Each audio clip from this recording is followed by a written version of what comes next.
Hello viewers, আসসালামু আলাইকুম। স্বাগত জানাচ্ছি শাহিনের চ্যানেলের নতুন আরেকটি ভিডিওতে। আজকে আমরা দেখতে চলছি ডি লেটার লোগো ডিজাইন।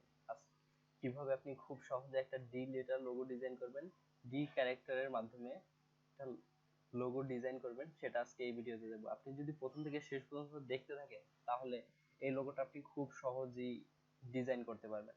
তো কথা না বাড়িয়ে চলুন শুরু করা যাক।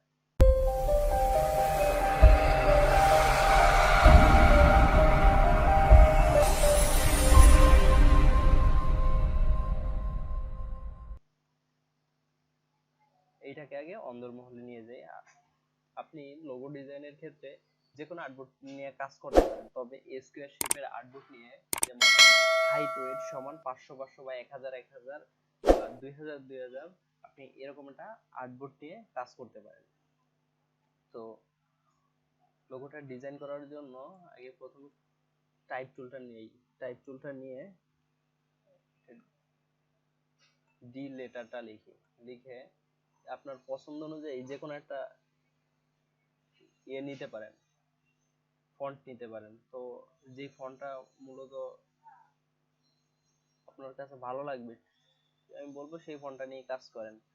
তো আমার এই জায়গায় যেহেতু নেক্সা নেওয়া আছে অলরেডি, আমি আর ফন্টটা চেঞ্জ করতেছি না, আমি নেক্সাই রেখে দিলাম। নেক্সা বোল্ট এটা রেখে দিলাম। এখন এইটাকে এই রূপটা দেওয়ার জন্য, এই লোগোটার মতো সেম রূপ দেওয়ার জন্য এইটাকে একটু জুম করে নিতে হবে। আমি চেষ্টা করব আপনাদেরকে পারফেক্টলি লোগোটা ডিজাইন করতে পারেন সেটা বুঝিয়ে দেওয়ার জন্য। আর ভিডিওটা ভালো লাগলে অবশ্যই চ্যানেলটা সাবস্ক্রাইব করবেন, এমনকি শেয়ার করে দিবেন। তো এইটাকে সিলেক্ট করে আপনি অবজেক্ট থেকে এক্সপান্ড করে নিতে পারেন। আরেকটা উপায় আছে, আপনি এইটাকে সিলেক্ট করে টাইপ থেকে ক্রিয়েট আউটলাইন অথবা শিফট কন্ট্রোল ও দিলে আপনি ক্রিয়েট আউটলাইন তৈরি করতে পারবেন। এটা এখন আউটলাইন হয়ে গেল, এটা একটা শেপে পরিণত হয়ে গেল। এটা একটা টেক্সট ছিল, লেটার ছিল, এখন এটা শেপে পরিণত হয়ে গেছে ক্রিয়েট আউটলাইন দেওয়াতে।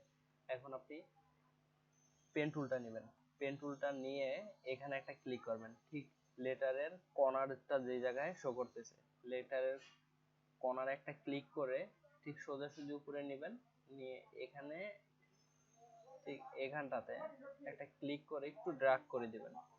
ড্র্যাগ করে দেন এখানে এইটাকে একটু ক্লিক করে দিবেন।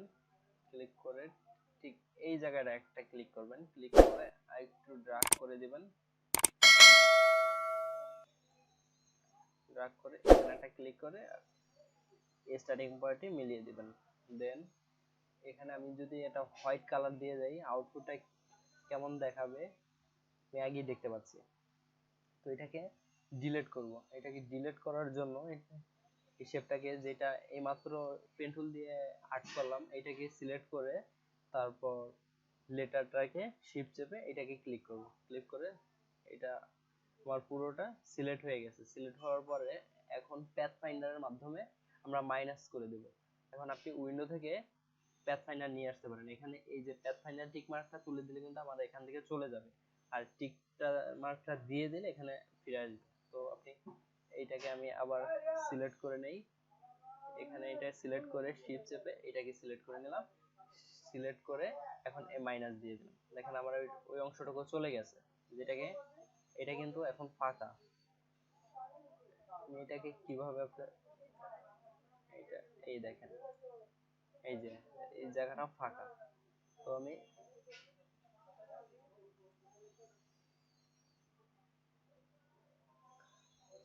তো এখন আবার পেন টুলটা নেবেন, পেন টুলটা নিয়ে এই কর্নারে একটা ক্লিক করবেন।